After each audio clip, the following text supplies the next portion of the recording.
Hi everyone, welcome back to Libris Custom Knives and welcome back to my little humble workshop. This is my nominations video for the Fenner's What's in Your Toolbox giveaway, and I'd like to start by telling you one or two things about myself. My name is Vitos, although most people prefer to call me Vitos or just V.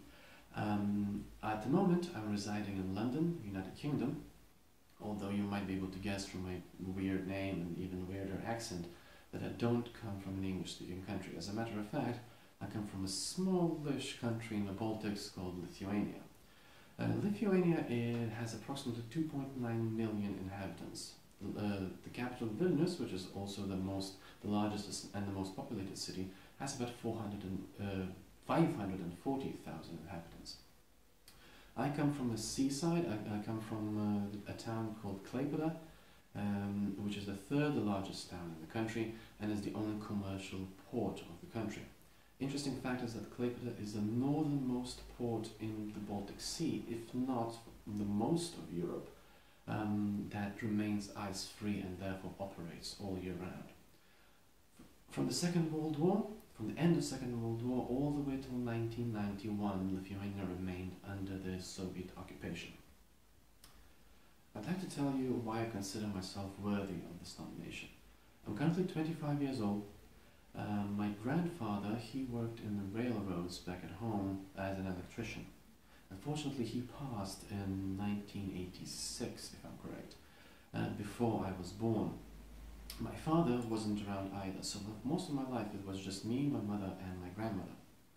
Now, we don't really, at least we didn't have the culture of let's say hiring people to do the basic maintenance around the house. First of all, we weren't nearly wealthy enough, and second of all, it's just not a thing in Eastern Europe.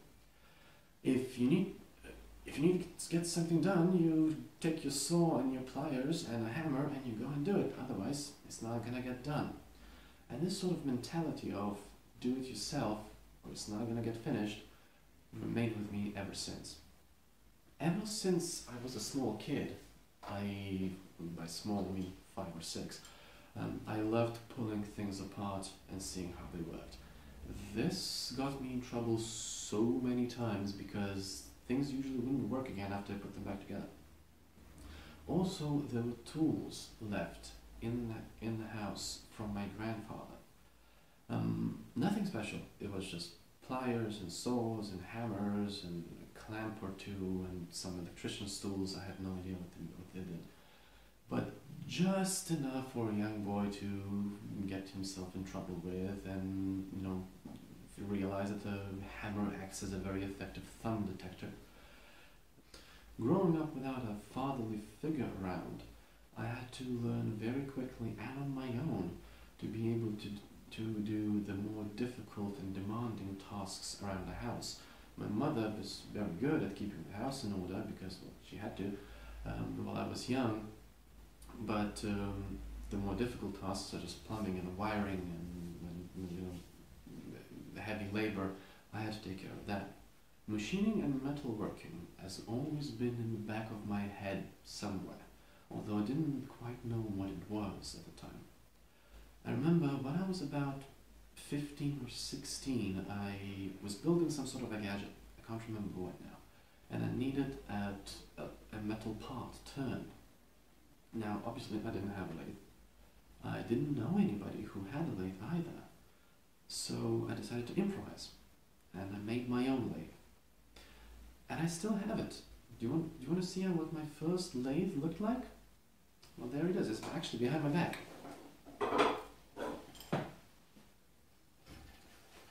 Yes, there's a bench grinder with a drill chuck attached to it. I went to a hardware store, found myself a drill chuck. For some strange coincidence, the threads matched and I was able to clamp the work inside the chuck over here and act upon the work with a sharpened piece of a hacksaw blade.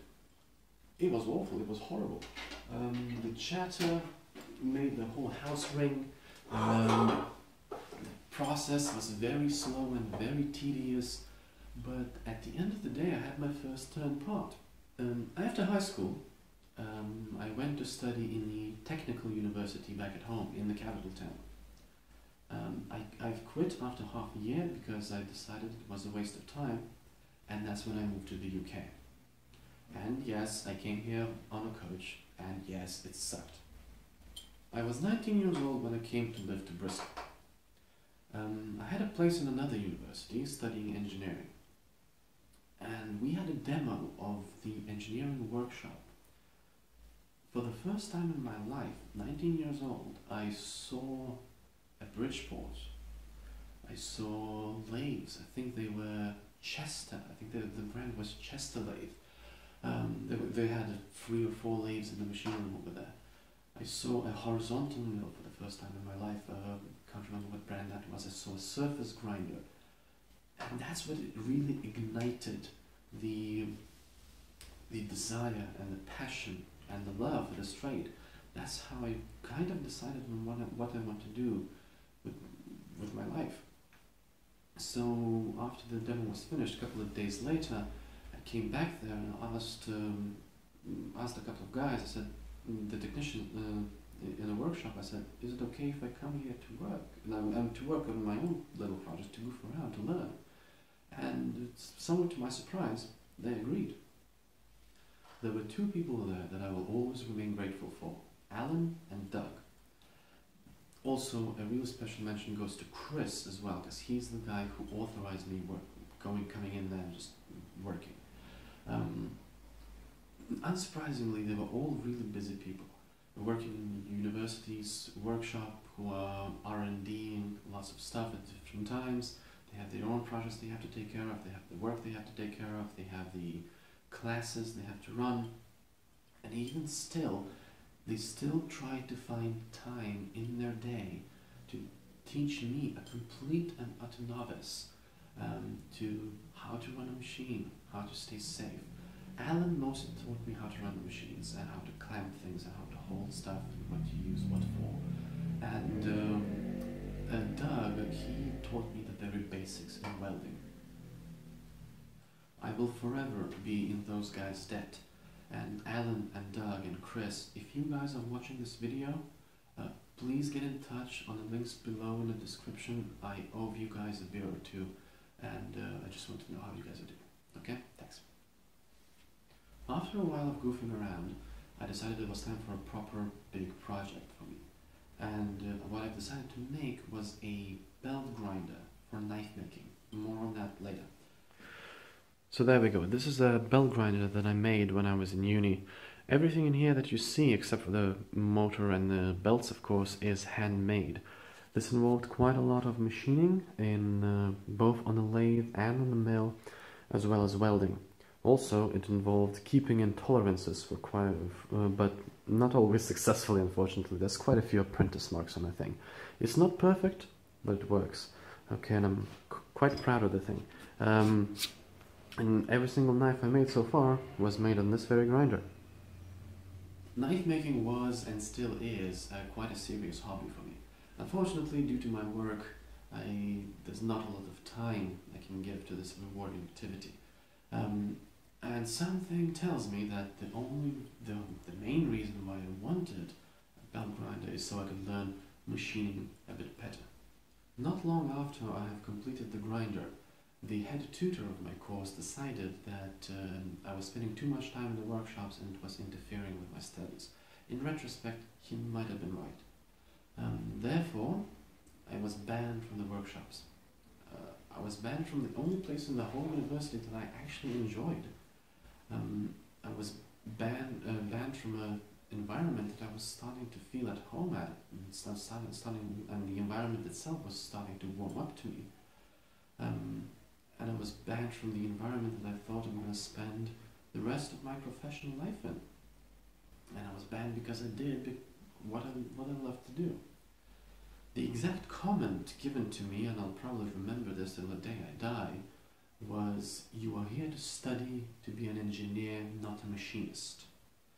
It was said in such a tone as if machinist was the worst and the lowest of all professions, the most disgusting job in the world. That comment really infuriated me. Actually, it does to this day. So in the end, I took some time off my studies and I never returned. Coincidentally, at the same time, a very good opportunity came up for me in the job I was doing. I had a student job while I was in uni, although I was putting full-time hours in my work and trying to study full-time as well, and trying to fit everything into a day that turns out does not have more than 24 hours. After I stayed with that business ever since. I'm still with them. It's been almost 6 years now. After a few stops along the way, I ended up in London. Now, my day job, unfortunately, is not related to machining in any way, shape, or form. It's retail. Okay, I'm a retail manager at the moment. But first of all, I wanted to change, sooner the better. The long-term plan is for me to pack up all of this, go back home, and open up my own shop there. And those of you who are laughing, yes, I know how hard it's gonna be, but that's what I want to do. That's the goal I'm working towards at the moment. I'm looking to enroll into some part-time studies right now, specifically into welding. I'm looking for a good welding course, so I could learn the trade and be proficient at that as well. I have some very informal learning, but I need a piece of paper. The next big thing I've tackled building since the grinder itself was this. It's the heat treatment oven well, specifically for knives, but you can use it for anything as long as it fits. I've made a complete video log detailing the making of this particular oven and the many issues I had while I was making it. They will all be linked in the description. So if you fancy checking out how you can build one for yourself, you're more than welcome to. We also include all the electronics that went into making the control box and everything, pretty much from the very start to the very finish. What I'm going to do now is I'm going to take you out of the tripod. There's going to be some handheld footage, so pardon any shakes or anything. I'm going to show you around my workshop. It's very small, so it's not going to take long. And I'm just going to show you what I have and the way I do things, okay? Okay, so again, apologies for the handheld footage, but let me just show you around the workshop. So obviously we have the drill press.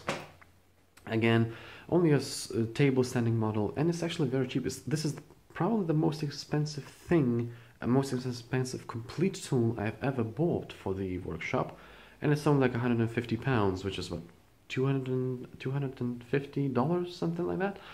Everything else, obviously the kiln, the electric kiln and the grinder were more expensive as a whole, but to buy one complete, this is probably the most luxurious tool I have. Okay, then of course my lathe, and all the kinds of screwdrivers. The way I tend to store everything is on the walls. The reason why is it keeps the tabletop clear, and by the way, this workshop is normally nowhere near as tidy as it is now. I cleaned up for you guys quite a lot, because otherwise it's just embarrassing to bring people in here.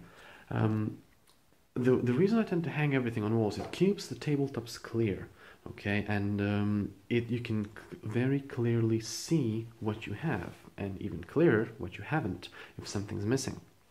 What this is not pegboard or anything. This is just plywood with screws in it.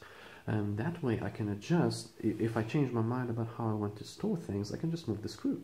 It's very easy. At the same time, I can choose stuff to be very high density, or I can space them out a bit further. All of this plywood, including the tables, is recycled. They used to be the walls in my previous workshop where the heat treatment oven videos have been shot. Also, of course, these cheap and very cheerful magnetic holders.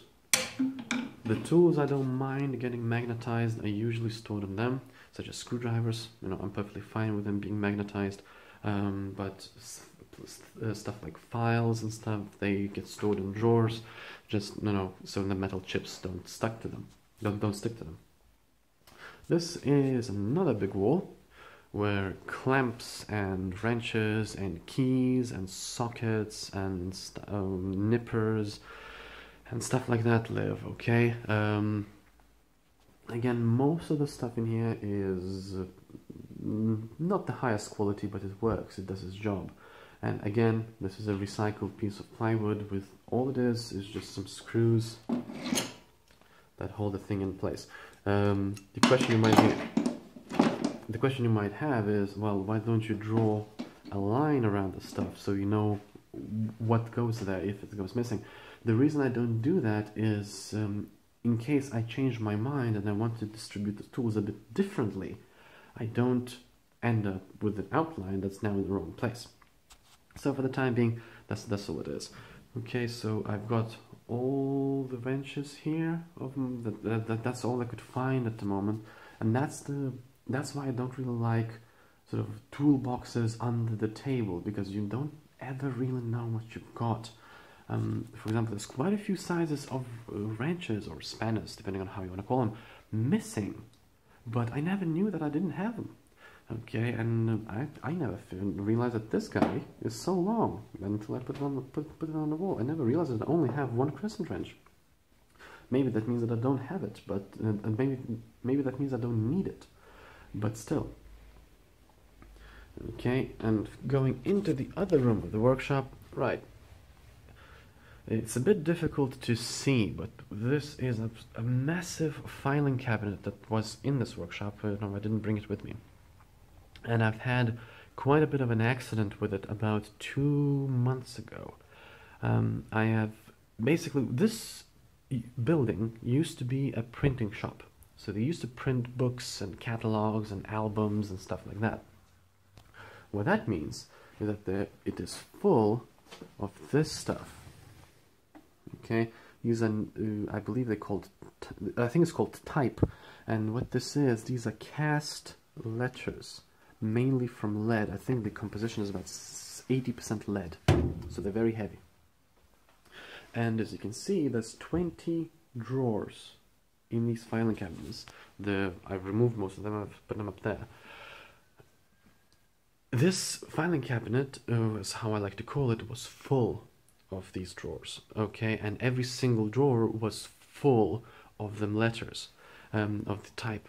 And what happened while I was working next to it, the top bracket, the top shelf collapsed, and it took the second shelf with it, and that took the third shelf, and the whole cascade went down.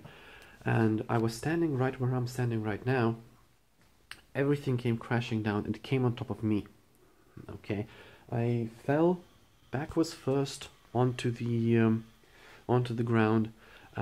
My legs were pinned under the debris, because don't forget, it's lead, it's very heavy, as well as there were shelves in there, and I could not pull my legs out. It hurt quite bad. Eventually one of my friends, who was actually nearby, he heard me and he came over to assist. He grabbed I don't know, about a 7-foot pole, managed to ram it underneath the debris and wrench it up so I can pull my legs out. I really thought I'm going to pull my legs and find my ankles pointing in the wrong way, because it hurt that bad while I was under the debris. Unfortunately, that didn't happen. I limped my way to the hospital. They did an x-ray, and as it turns out, I had no breaks and no fractures. So I was really lucky. The nurse actually said that I must have drank a lot of milk when I was a kid, because my bones are really strong. So I have a scar on one of my feet that I'm probably going to have for life. I've got a scare that I'm going to have for a very long time, and I've got a lesson that I'm also going to have for life. And now, safety boots are mandatory. So we come to this wall over here. Again, this is just some recycled tabletops and scraps of MDF that I found lying around the place. This is the air tools that I've got. Impact driver, air ratchet, air hacksaw, chiseling hammer, stapler, sander, and a very cheap and quite nasty sand blaster. I don't think I'll ever use it, but just in case, I've got one. Also, angle grinder accessories are here. Grinding wheels and cut-off wheels and abrasive wheels and diamond wheels for concrete. Also, of course, the spanner, the wrench, the key for the grinder. If you're like me and you only have one angle grinder, how many times have you cursed like a farmer because you can't find this thing? Okay, well, hang it on the wall and keep it there. You will always find it when you need it. That's my philosophy. And tape, of course, always have tape, because you need tape quickly, and you need tape in the pinch, and you need tape to be very accessible, and it's always not in the drawer you think it is. So if my philosophy is, if I hang it on the wall, I need it quick, I can come grab it, then put it back. So I have all these air tools, and this is where the compressor's supposed to live, and we don't have it. What happened? Well, the compressor actually burnt out. The compressor completely sort of melted itself down. The next video on this channel is probably going to be rebuilding the whole thing. The air tank is still perfectly good. The pump, I don't know. We'll have a look. So if you are interested in subscribing, subscribe and have a look for that. So this is just mostly storage for the time being, like empty toolboxes and tool bags. Most of these tools are on the wall, and at the same time, same with the tool bags, they are also on the wall. This is a cage we made to house all of the letters that came out, all of the type that came out from this filing cabinet. There was a lot, okay? I don't know if you can get a... There we go, that's a 4-foot fluorescent light over there on the windowsill. And this is how big the thing is. It's about 4 feet off the ground, actually, the top of it is. So how much does this weigh, do you think? I don't know. And it is chock-a-block full of this stuff. Doesn't focus. There we go. It's full of it. So this is a spot I want to put my lathe on. This is very, very heavy. It's very robust. I mean, it doesn't move an inch. And if I put a tabletop on top of this, I'm gonna have a very solid base to put the lathe on. So I know it's limited on that end, and I know the space is limited on that end too. It's not perfect, but you make do with what you've got. And one more thing I forgot to mention is catalogs. I try to get a catalog of pretty much everything I can. The reason why is because, well, sometimes I'm building something and I know what I want. I can visualize the part or the spare or something I need, but I've got no idea how it's called. And if you don't know how it's called, looking up on the internet is very difficult. So what I tend to do is I tend to flick through a catalog, especially if the catalog has pictures, and that helps me figure out what I actually need. You can also see we had a water leak from the ceiling. This happened last winter. I don't frequent this place a lot in the winter because there's no heating here. I might have a solution for that actually now, but last winter I didn't have any heating here, so I didn't frequent it a lot. As it turned out, we had a leak through the ceiling. It wasn't a major leak, but it was consistent. So everything that was on this table got rusted. You can still see the water damage. The table's fine, but you can still see the water damage. You can see that I had 2 center punches right here and a washer and a razor blade, and I think this was a ruler or a scale.